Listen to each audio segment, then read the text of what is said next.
Okay, in this video, as I promised a couple of days ago, I wanted to talk about how the train service affects the economy on Long Island and how Bill de Blasio is fueling a lot of these changes going on. According to this map, you see here's this picture over New York City, and these lines are pretty much where I think most of the people are fleeing Bill de Blasio, where they're winding up on Long Island. All right, so I think a lot of them are winding up around Rockville Centre, Merrick, Belmore, Wantor, Massapequa Park, Seaford, pretty much all on the Babylon branch, except for Baldwin and Freeport and Amityville, because those areas have problems, and people don't want to move there. I can kind of understand that.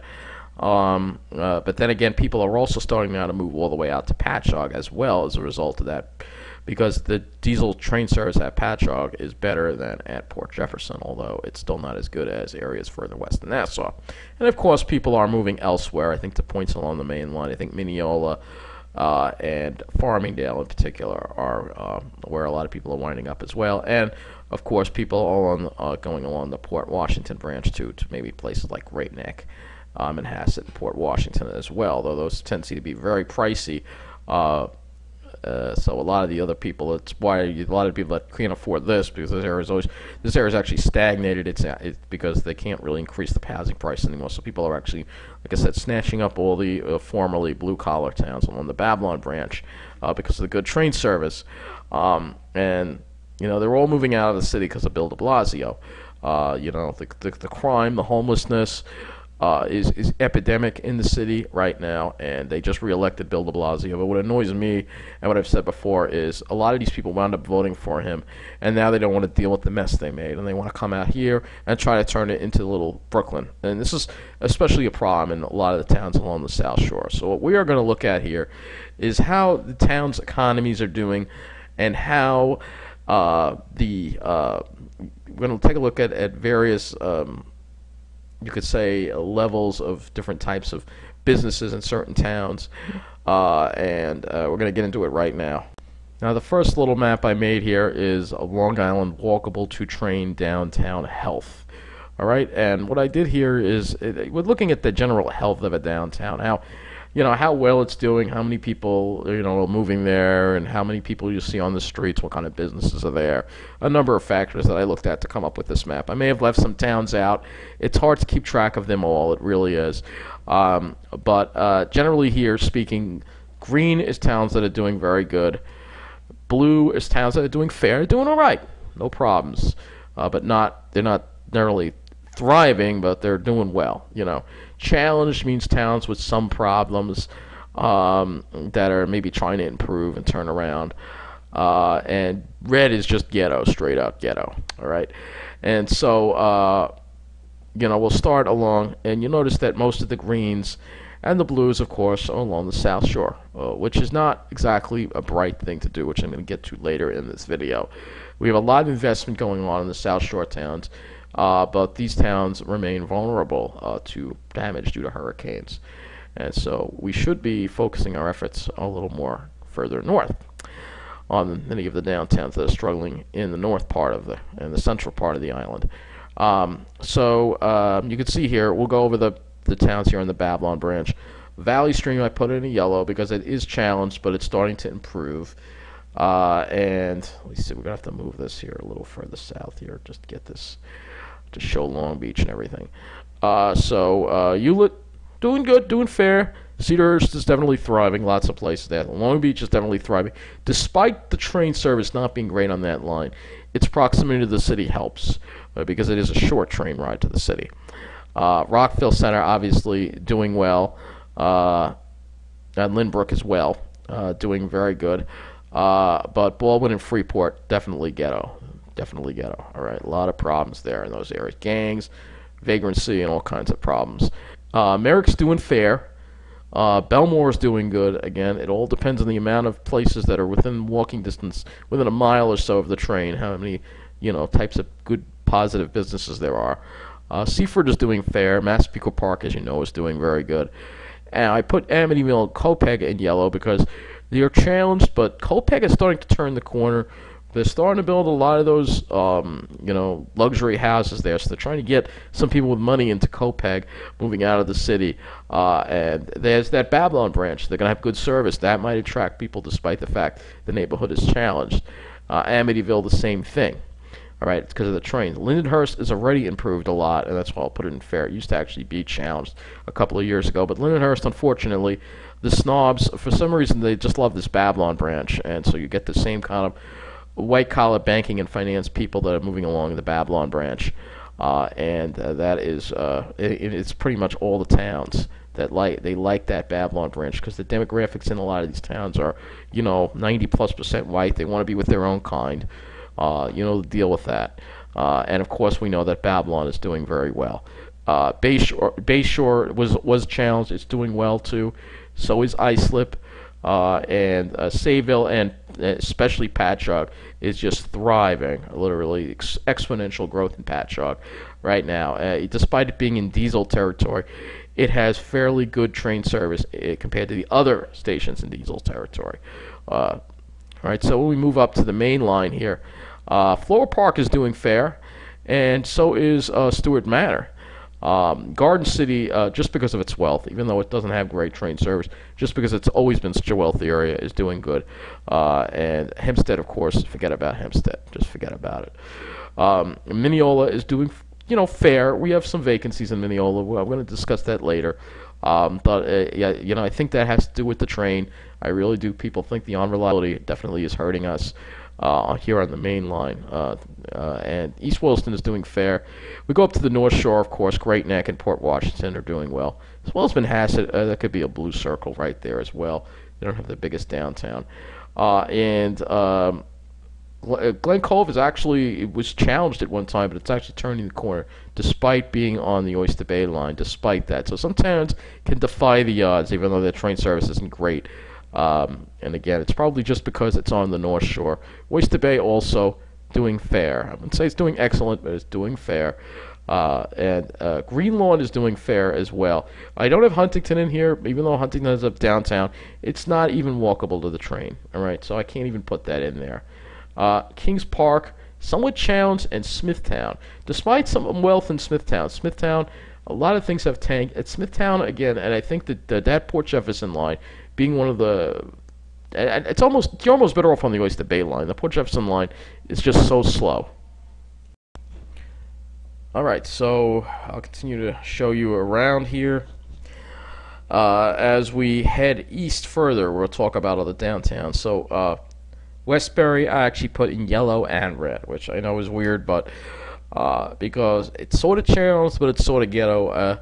It could go either way, but there's a lot of things in Westbury that you see in ghetto areas, like the trunks passed out, and stuff in the gang activity. So I can't really say that it's challenged and improving. Further east we go. Again, Smithtown challenged because of the trains. Port Jefferson, again, I had the same thing with the yellow. The yellow challenge is more for the area by the water, but right around the train station in Port Jeff is just straight up ghetto. There's no two ways about it. But in Patchogue, it's great. It's good. It's doing well because again they get the better train service. It's taken care of. The South Shore is just taken care of, whereas the North Shore is not, and the central part is not. Sayville's also doing well, and I think we went over all these towns already. Farmingdale, though, is a mainline town that is doing very well, and it's doing great because I think maybe a lot of it has to do with the double track project, the promise of getting better service on the Ronkonkoma branch.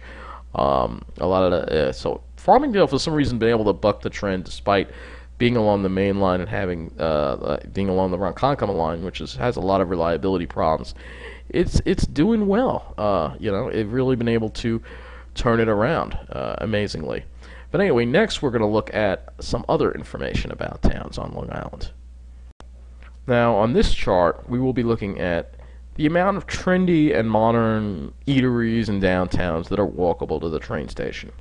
All right, and we'll move this down here, and we'll take a look here at the different shadings. The reddish shade is poor. That's less than 5. Between 5 and 14 is a good amount, and 15 plus is excellent. A booming town basically.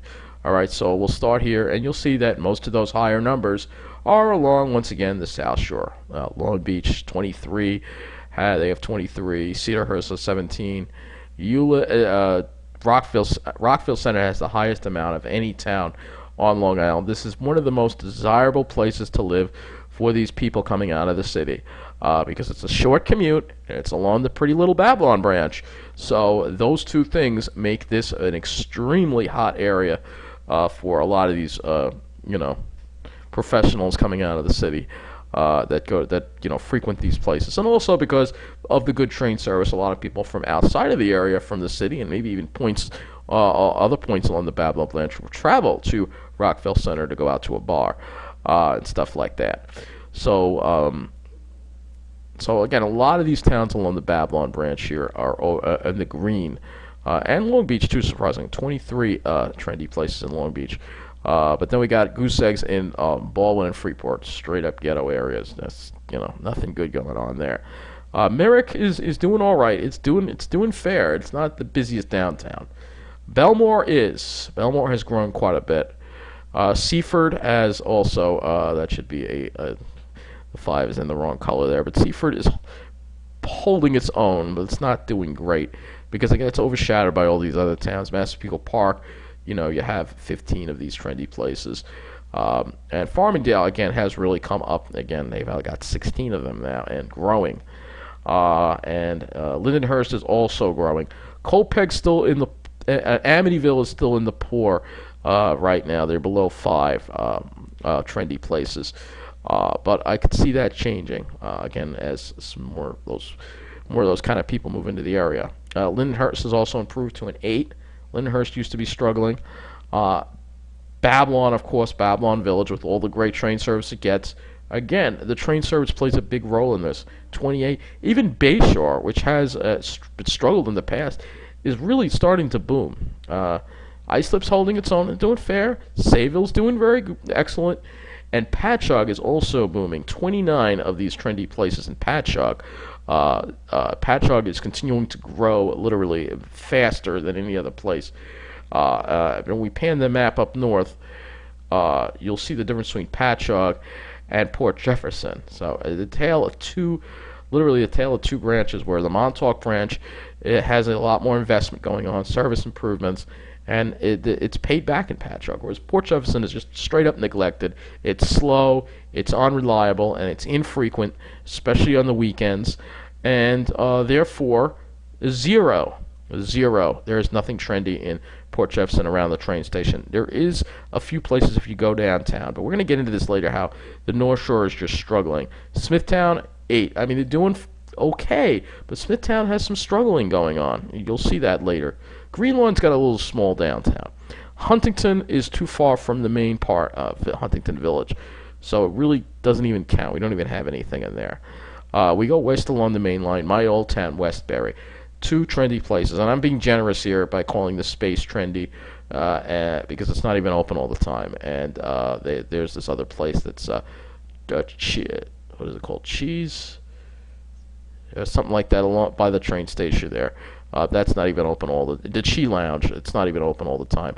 So those are only, Westbury is doing very badly, despite what you hear from the media. They're not doing great. Hempstead, zero. Forget it. That's straight up ghetto. But right next to Hempstead, Garden City. Garden City, despite being along a secondary train line and not getting great train service, it's still, I think, close enough to Mineola to benefit from Mineola's, okay, fairly decent service, although the reliability is an issue. The scheduled frequency at Mineola is pretty good, and therefore they're doing well. And Garden City, traditionally rich area. Stewart Manor holds its own. 5 trendy places. Floral Park, 6, and Mineola we have 8 in Mineola, so it's pretty decent. Pretty good, and it's in the good shade. Same thing with East Williston. Even Glen Cove has come back, and Oyster Bay too, despite again being on that Oyster Bay line.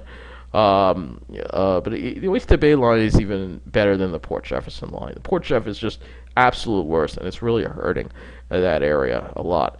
And then we got the Port Washington line, of course, which is also desirable. It skips Jamaica. So you have 21 places in Great Neck, trendy places, and 17 in Port Washington. So this is my little chart here. It's not scientific, and it's certainly not 100% accurate. It's just to give you an idea, especially if you're into that kind of thing, those trendy restaurants, some of the places you can visit on Long Island. But again, it seems like a lot of the investment is along the South Shore, which I think is a mistake because of, the hurricane threat, and that kind of thing. Anyway, we're going to actually take a look now at some of the towns. And the differences. We're going to use Street View. We'll look at them, and we'll wrap it up after that. Okay, we're looking at Rockville Centre here, and I want to show you just again how it's a very popular area with a lot of these people moving out of the city, turning into their little park slope here, with a lot of these trendy places coming up, and so it's really it's getting really expensive as a result of that. So I'll just show you a little bit of the downtown very briefly. I think we've taken videos at Rockville Centre before to show you, again, how well it's doing. So, again, you see all the trendy places here. This was taken in the summer. So, again, I'm sorry. Yeah, this was taken in the summer. It says August. No, the trees are bare. How could it be August? I guess it is August. The thing says it's August. Alright, so anyway, yeah, you see you got a lot of these places here. Steakhouses, coffee shops, sushi bars, all that stuff. Alright, in Rockville Centre. Alright, so you could see that a lot of the money has moved out of the city and into places like Rockville Centre because of the good train service that is offered, and therefore a very expensive area as a result. So again, just showing you briefly what these downtowns look like. Again, they've gotten too expensive and too fancy. A lot of these places here, so you can see here, again, this is just some of what Rockville Centre is. I'm not going to show you the whole town. But you can see Rockville Centre is definitely has the highest amount of trendy places of any place, and they also happen to get the best train service.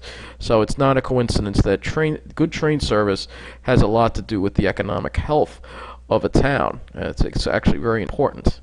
Massapequa Park is another town that has benefited from the Babylon branch and its excellent train service, and this town also is thriving. This was also taken in the summer, and you have a lot of these places again, and they're good to have around. It's just that when it gets too much, then it becomes too expensive. Oh, that's a Cayenne over there. Is that a Cayenne?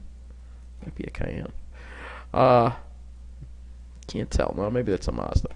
But anyway, Massapequa Park also benefits from the good train service on the Babylon branch as well. So it has a lot of trendy places as well. As we go up here, you'll see that as well. And they're a sign of health of a town when you see these kind of places. So we'll go right here. Again, I don't want to make this video too long, but you can see here again a very healthy downtown, mainly due in part to the good train service. Another town that has benefited from the Long Island Railroad is Babylon, and it is doing very well actually. So as we leave the train station, we'll show you Babylon briefly. Look at all these buses here. Anyway, we headed into Babylon here, and there are a lot of trendy places here. So we go in here, we go through the village here, and again, it's thriving. You see all the cars on the street. They got a lot of these coffee houses, steak places, steakhouses, bars. As we head south, you'll see more of that. And again, it's benefited from the railroad, and it makes it easy for people to come from the city. People who are moving out from the city. That definitely is a BMW over there. And you could see how well it's doing. We'll just go through the whole town briefly here, but again, you can see how well it's doing. And again, it's all because of that train. That's a key part of the downtowns and how well they do is how good their train service is. And Babylon and Rockville Centre and Massapequa Park are all part of that. And one of the more recent success stories is Patchogue. It's now capitalizing off of Um, it's getting, it gets fairly good train service compared to Port Jefferson. Ooh, that's an Orion 5 down there. Too bad they're all gone. But anyway, that's the new bus stop. They really redid the train station area in Patchogue. It's really nice looking, and I'm going to spend a little more time here because again, this kind of shows. Whoops! This kind of shows what happens when you know, have an area that's turned around. You have a lot of these apartments that were put up here. You can see condominiums. They're all very expensive, all gearing to the people leaving the city. And they're very expensive. You could see, so you could see some of them they're all luxury apartments. Uh, it's a shame that regular people can't enjoy these revitalizations. But anyway, Patchogue has really turned around a lot, and a big part has to do with that train. Patchogue gets better train service than a lot of other areas out east. Although compared to Nassau County, it may not be as good. Compared to areas out in that part of Suffolk, it's fairly decent. So let's head this way into the heart of Patchogue now, shall we? And you'll see that there are a lot of these, literally tons of these trendy places. Tap room. So you got a lot of these bars, all these coffee houses and things that you'd see in Brooklyn. This is another new building that was just put up. That also has like apartments starting at $2,000. Again, it's a shame that lower income working class people can't enjoy this, but they don't seem to. Once it goes too far, this is what happens. It becomes like a little outpost of Park Slope, and that's what's happened to Patchogue Village, and it's all very upscale now, very upscale. Nothing like what it was so many years ago, and it's good to see it turn around. But sometimes what I don't like is when it gets turned around, it becomes expensive, and then people can't afford to, working class people or lower income people can't afford to live there, and it's only for rich people, and that's the problem I have.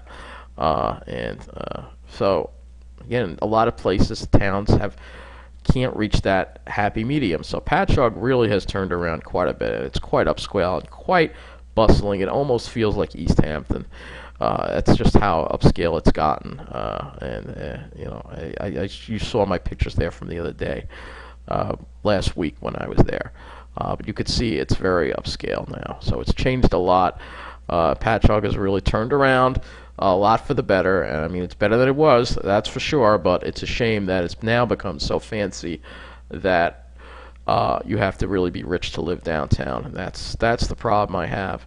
Is that the lower income people are often forced out when these things happen, and they should be part of this revitalization. They shouldn't be left behind and forced out. That's not right.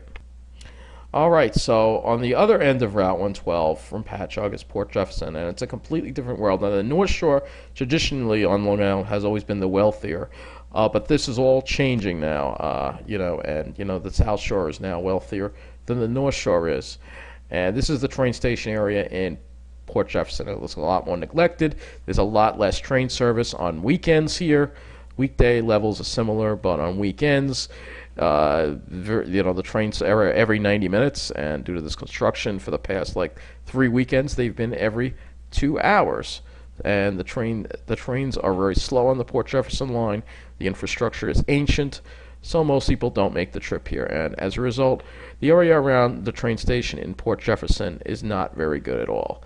And in fact, you see a lot of vacancies, you see a lot of these kind of seedy businesses, maybe some homeless people around, maybe some illegals, not a lot going on here at all. It's a pretty depressed area. The thing with Port Jefferson is its downtown is down the hill down here. You have to walk down Route 112, but even downtown Port Jefferson, even by the water, is not doing as well as it used to. And we'll go down there right now and take a look. I don't think it's just doing as well as it used to do.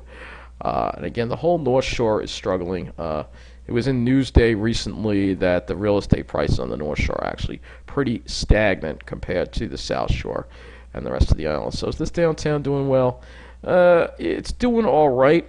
It's holding its own, but it's certainly not it doing as well as Patchogue is. That place there has a lot of vacancies, the Harbor Square Mall. There is a Starbucks downtown, I guess you could say that. but this town is not doing as well. This again is a long walk from the train station down that hill, which you'll have to go up when you go back. So it's definitely hurting the town. The lack of walkability to the train station is definitely hurting Port Jefferson, as you can see. Now, Smithtown is another town that is having some problems. And Smithtown is not unsafe in any way, but again, the train service here is not great. It's not a very popular place for people, commuters, because of the bad train service. So it hurts the town. And while there are some, places that do well here, some modern places, there's a lot of vacancies, and you'll see as we go into the heart of the town. Smithtown has been struggling a lot with that lately, and it's a shame because it isn't, it could be a very nice town, and at one time it was a lot more upscale, but it's become, again, because of the train service being poor, it hurts the town, and as a result, you don't really have too many popular places, and what you do have, unfortunately, are vacancies in some of these kind of rundown-looking stores. Do have a lot of vacancies. Actually, there's one right there. You have a lot of them, so there's one right there. And as we head this way, you'll see that there are even more. So Smithtown definitely is struggling, and no doubt it is due to the train service being fairly poor in Smithtown compared to Patchogue. As I explained to you before when you saw that chart, which I'll put up in the screen right now, they get a lot more service on weekends in Patchogue versus in Port Jefferson. Again, Smithtown gets the same level of service that Port Jefferson gets. Every train that stops in Smithtown, pretty much starts in Port Jefferson. Again, these are things that have to be improved because it does hurt the economy of these areas. I'm not saying Smithtown is a bad area. I'm just saying it is struggling, and this place actually is another available there. Another empty spot. So there are a lot of empty spots in Smithtown. Another one. So they're all over the place. There's another one right there available. Smithtown they do have some trendy, there's a chop shop. So they do some trendy places, but not a lot. They're trying to make it work, and there are people with money that live around Smithtown. There's another for rent. But it's struggling. It's struggling because of the lack of good train service, I think, is a big factor in why Smithtown is having such a hard time.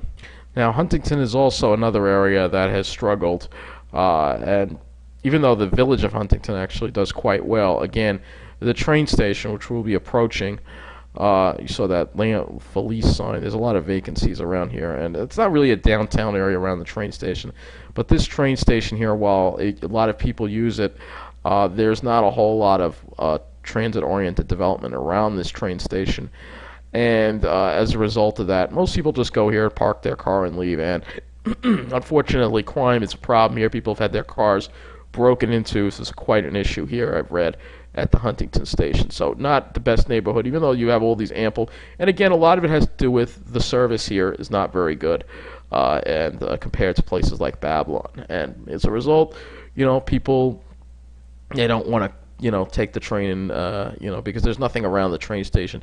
Everything in Huntington is further over here. It's a nice long walk. Similar to Port Jefferson, it's a nice long walk. And I don't even think Huntington has been doing as well as the South Shore towns have lately. We're going to actually just take a look through and see. And looking at Huntington, you can see, not as much activity as you see in Patchogue. So, Patchogue's doing better than Huntington Village, I think, even. Huntington Village does not look too good, actually. It looks a little... you have some trendy places. You do, and traditionally it's always been one of those hot spots, but it's not really... it's not experiencing any growth. It's holding its own, I'll just put it that way, but it's not really... And again, because of the train, it's far from the train, and the train service is not great, and this hurts the town. Those two factors hurt the town. It looks like there's a Gillig BRT up there. Yep, that's probably on the S1. But the town holds its own. I'm not saying I'm going to say it holds its own. But again, I think Patchogue looks a lot nicer. And again, this all has to do with the train and the train service. This is a big factor here in the economy here on Long Island. But this town holds its own, so it's still doing all right. But it's not really walkable to the train, which is a shame. You have to take the S1 bus. It's just the way the North Shore is laid out too. That hurts it too. All right, so Farmingdale, there's the train station, and you can see the new development, Starbucks, all that stuff. And Farmingdale, again, I think is benefiting, is going to benefit from the future of the Ronkonkoma line. This is what Double Track is doing. It's actually making towns much more desirable because their service will be improved. They will have half-hourly off-peak service, and people are choosing to move to Farmingdale as a result of that. And hopefully get more service on the main line. It's one of those towns that's been able to buck the trend, and I think that is due to, like I said, the future for the Ronkonkoma line. There's the train right there. So again, walkable to the train. It's another one of these towns that's really getting a lot of these people moving out of the city, but unfortunately everything they're building is expensive, and as a result, you know the deal, that the lower income folks and people aren't rich or have all that money coming out of the city, can't afford to live here. But this town is definitely doing very well. It's turned around quite a bit. It used to be, this town actually used to be a lot like Westbury, but they've been able to really turn it around. The question is, will they be able to strike that happy medium, or is it going to be as a new place right there? It's just opening up lofts. That's going to be expensive. But are they going to be able to strike that happy medium, or is it going to go too far and force people out? And my concern is it's already starting to go too far, because as we work our way down Main Street here in Farmingdale, again, you can see all these trendy places. Vespa. You got the that's a new place that just opened, but that's not on here. It's actually gotten a lot more new places since the street view was taken. But the problem is that some businesses are being forced out. And what I want to talk about, this was on the news, about this business right here. This building right here with the Minuteman Press and the pizzeria was sold. They want to build a luxury development here. So all these places that were in here, ACLD, all these places here are being forced out. This pizzeria here is being forced out. It was in the news.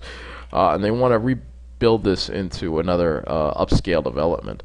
But there is some resistance. But again, you have to strike that happy medium. And I think Farmingdale is now starting to go too much the other way. And even though it's along the main line, for some reason they've been able to, again, because of the double track project, they've been able to capitalize on that and bring in new business. But the problem is I think they're now starting to go too far. Once they start forcing people out, people and businesses out, this is when it becomes a problem. Now the other area that is very popular with a lot of commuters is Great Neck. And again, they get pretty decent train service here in Great Neck. Oh, there's Nice Bus. The train station is over there. And it's a short commute. A lot of people like the fact that the Port Washington branch is it's actually the quickest route into Manhattan. It doesn't have to go through Jamaica and deal with that quagmire of switches and problems and things like that. So as a result, Great Neck is very, very, very, very popular with these professionals moving out of the city. But they have a tendency to be a little more educated over here. It's not quite like those Babylon branch areas. You have a lot of doctors and stuff that live over here. You also have a little more diversity. So it's not quite like the Babylon branch. It's not I don't think it's that snobby compared to the Babylon branch. Might be a little bit. Obviously, people would think this Great Neck would be a traditionally snobby area, but areas along the South Shore have eclipsed it. Trust me. Great Neck's got a lot going on too. So this is actually Great Neck Plaza. But again, it's doing well. So I just wanted to show you some areas on the North Shore that are also doing well, but I still doesn't seem to have that really upscale vibe. The South Shore just seems to have that Park Slope kind of vibe to it that you just don't get anywhere else, because again, it's because of what's going on. Alright, so we are in Garden City now, and I'll just show you one other town that's on a secondary branch that still does fairly well for itself. Alright, so let's go ahead and head into Garden City now. So, and I think the reason why Garden City as well is just because it's traditionally always been a wealthy area. It's always been that way, and even though the train service could definitely be better in Garden City, it is still thriving because there's still lots of people who live there. A lot of them probably may not be as many. It may not be as big of a commuter town. That probably may have something to do with it. That probably does have a lot to do with it, actually. because there's a large commercial base in Garden City, a lot of offices. So a lot of the people that live there probably work in the area. They don't commute probably. So that could be part of the reason why it does well. But this town is thriving, and yes, it is very, very upscale. But Garden City has always been very upscale. It's actually making a major comeback. Making a major comeback. It's really hopping on those when the weather gets nice. Those places are really busy. And I know people view Garden City as being the snobbiest place. I don't think it's that snobby personally. I've been there, and it doesn't seem as bad as the South Shore. But you can see this place is hopping. It's got a lot going on, and it is just short walk from Mineola. So yeah, folks in Mineola can go here and enjoy this downtown. Because the last thing we're going to talk about is Mineola's downtown and how it's doing. Now, another town that's experienced a lot of growth in recent years is Mineola. It's not growing as fast as those towns on the South Shore, but it is growing. We have a lot of, these people coming out of the city too. But Mineola, I think, speaking of a town that balanced things properly, I would say Mineola is the town that's balanced things properly. There are some empty spots downtown, but we have a good number of these trendy places, a number of them around. You can see them down here, and if you look down here, there's the St. James, which is supposedly a very good restaurant. MTA Prodigy ate there. It's very good. You got Urban Brew. So you definitely got some trendy places, but it's a good mix. Mineola, I think, has balanced things very well, and as a result, we really have a good mix of places. The only things that disturb me are there's an empty spot over here. This spot's been empty for a while. It still is empty. This spot right here. I took a picture of it today. This used to be a Janny, and then there used to be something else here. This would be a prime spot. I don't know why nobody's taken it. Again, I think maybe competition. Again, maybe that train service, the unreliability might hurt us a little bit, which is why it's very important to have the main line be more reliable because it will help Mineola. But I think Mineola has done a great job balancing between getting some newer modern stuff, but making sure the original character of the town remains. This Eleanor Rigby's, it went out, unfortunately. It was a great little bar if you like the oldies, especially the Beatles. That's what the place was all about. Unfortunately, this has been empty too, so we do have some struggles with some empty stores. But I think that, again, a lot of it has to do with the train and improving the reliability of the train. Here's another trendy place right here, a wine bar. So that's one area of our downtown. Again, it looks pretty nice. And I'll just show you the other area of our downtown here, because Mineola actually has several. We have Mineola Boulevard, but we also have Main Street as well. So we have this area too, which is also another downtown area, which you've seen before when I showed you the Great Crossing. This is a very kind of upscale fashion place. So we do have, like I said, we have a good mix of everything in Mineola. I think that Mineola has done a great job of all the towns trying to keep and preserve a perfect balance. So therefore, everybody can stay here, and we have a little bit of everything, and a great deal of diversity, a healthy amount of diversity in this town. So I think that we need to fill in some of these empty stores. Obviously, maybe try to get some newer places in. But other than that, I think with the new Long Island Railroad president, hopefully things will start looking a little better in Mineola as the train service improves. Okay, so here is the problem as we conclude this video. This investment on the South Shore that is going on puts a lot of property in flood zones. Almost all these South Shore towns could be flooded in a Category 2 or 3 hurricane, and some of them could be flooded in a Category 1 hurricane. And Category 3s have hit here before because we had the hurricane of 38, so it's entirely possible, and especially since we're messing around with the climate here, this is a serious risk that the South Shore has, and why it's foolish to put all this investment into the South Shore, in my opinion, when we should be investing in a lot of the mainline towns. All right, towns like Westbury should be improved. All right, Bethpage has a downtown area that can be improved.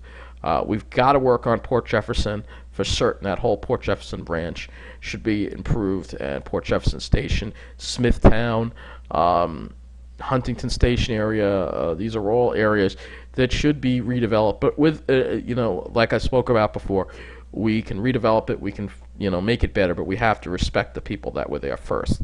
All right. I want to see improvements in Hicksville too. Hicksville actually could have a downtown. It really doesn't, but it could. Hicksville's got a lot of malls and shopping centers, not a downtown area, but downtown area could do well. I want to see Mineola continue to improve. But we've got to invest. This is why we need the third track on the main line.